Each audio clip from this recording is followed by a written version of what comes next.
উপরে আরো আমাদের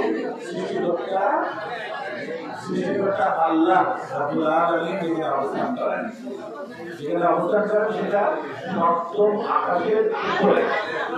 এখন এই যে সপ্তম আকাশের একটা আকাশ আমরা দেখি, এই একটা আকাশ নিয়ে যদি আরো 1000 বছরও বিজ্ঞানীরা গবেষণা করে, তাহলে কিন্তু এই একটা আকাশে আমরা কিছুই জানতে পারবো না।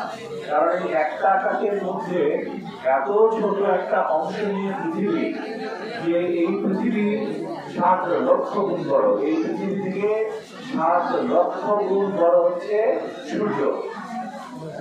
7 লক্ষ গুণ বড় হচ্ছে সূর্য।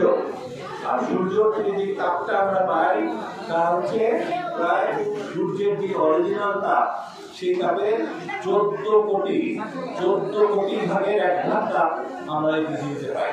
আর যখন গ্রীষ্মকাল শুরু হয়, সেই গরমে আমরা হাত টেস্ট করি, ঘেমে অস্থির হয়ে যায়।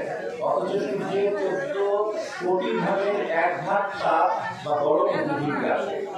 আমরা যখন সূর্যকে বলছি যে পৃথিবী থেকে 7 লক্ষ গুণ বড়, তেমনি আবার এই সূর্য তারা থেকে বড় না ছোট? বড়। সূর্যটা তারা থেকে বড় না ছোট? তারা দেখছো কখনো? আকাশে তাকালে তারা দেখা যায়? হ্যাঁ, সূর্য বড় না তারা বড়? সূর্য বড়। এখানে অনেক বড় ভুল করে ফেললেন, তাই না? সূর্যটা এতই ছোট, সূর্যটা এতই ছোট, 13 কোটি গুণের 1 ভাগ।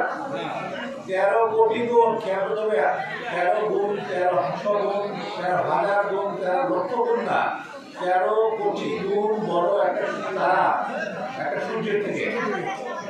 তাহলে বুঝতে হবে যে সেই তারা কত বড়, আর আমাদেরকে বুঝতে হবে সেই সূর্য কত বড়, আর পৃথিবী আমরা কত ছোট। সেই তুলনায় পৃথিবী আমরা কত ছোট। আবার পৃথিবী থেকে অনেক ছোট হতে চায়, পৃথিবী থেকে অনেক ছোট চায়। ঠিক আছে, তোমরা একটা চিলি দেশ, একটা চিলি বলে, হ্যাঁ, ল্যাটিন আমেরিকা একটা দেশ আছে চিলি, নাম শুনেছ? হ্যাঁ, চিলিটাকে যদি উত্তর দক্ষিণে 4500 কিলোমিটার, পৃথিবী 4500 কিলোমিটার না, তার চেয়ে 300 কিলোমিটার ছোট।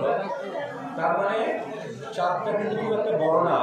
আর চাঁদের কোন দিকের আলো নাই, সূর্যের আলোটা চাঁদের উপরে পড়ে, সেই জন্য আমরা চাঁদকে দেখতে পাই। আর চাঁদকে আমরা দিনের বেলা দেখি না কেন? বড় বাচ্চারা দিনের বেলা আমরা চাঁদকে দেখি না কেন?